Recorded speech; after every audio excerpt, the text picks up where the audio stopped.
The COVID-19 pandemic has had a far-reaching adverse impact on the economy, which has in turn increased the demand for quick interventions to sustain people's livelihoods and speed up economic growth.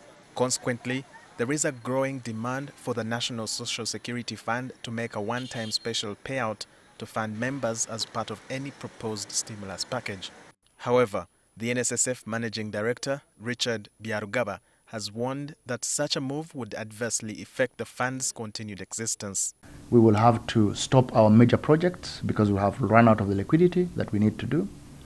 We will be forced to discount our treasury holding at a loss to the fund, and the economy will suffer because interest rates will go up. It could also affect exchange rate, especially if you get foreign investors coming in, trying to take up that space that the NSSF will have exited. Byarugaba warns that the 20%, if paid out, may not address the wider need for relief from the members. Don't use your heart to think about this problem. Use your head. If you use your head, you will see that this will affect everybody. It will affect you. You will make a loss on your account. Most of our members do not have a balance that is sufficiently high to enable them for that 20% to be something that is investable. And the reason is because they've only started saving with us. I told you that 70% of our members are below the age of 30. But most importantly, the fund may have to sell its treasury bonds to meet the benefits payments.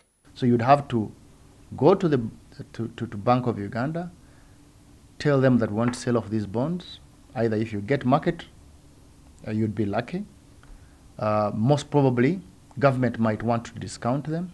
And because they're discounting them, because the volumes are high, the price is low, and therefore you'd have to take a big discount. Despite the impact on the economy, Richard Byarugaba also says that there would be a run on the fund, especially when the savers get to know that the financial position of the fund has weakened. For example, if there was an erratic decision made without a lot of thought in it and disregarding the technical advice that we've been able to give to the members of House, it would discourage the other people who are saving.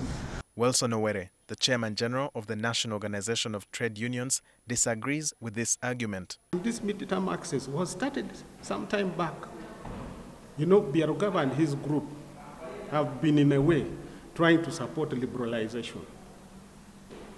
We said no, liberalization is not the right way to go. We need just to amend the act. And in the proposal of amendment, we put one of the things is access, medium access.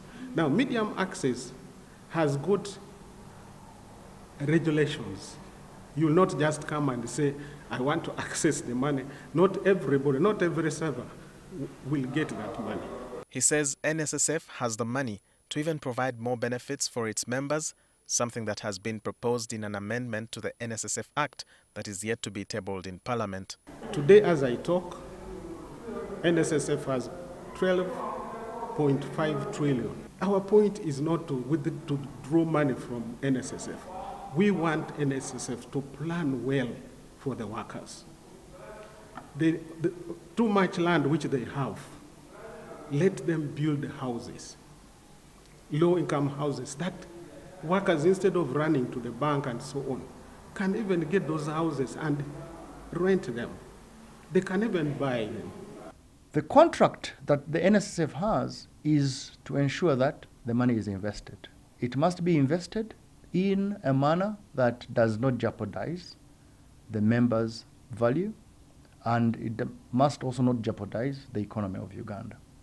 So, if you look at the way we've been investing, 80% of our investments are in government bonds, 15% is in the equities, and 5% is in real estate. But career banker Grace Makoko agrees with the position of the fund against releasing money in the form of emergency relief funds. It's highly likely that you're going to put that money either in your children's school fees or use it for consumption. I mean, right now the needs that are there, the pressing needs, will tend to be school fees and food for your family. Then this formal sector, this working class, is heavily indebted when it comes to consumer debt. If you're given part of these savings at 40 and you have another 23 years to go, what will be the goal of having saved? State Minister for Finance in charge of planning, David Bahati, has said Cabinet will soon decide on the matter. We hope that this paper will be finalized on Monday, and when it's finalized, we will come and brief the country. The NSSF has a membership of 2.3 million people to date, with only 1.2 of these having balances on their accounts, and about 1 million active members have balances below 10 million shillings. Walter Mwesije, NTV.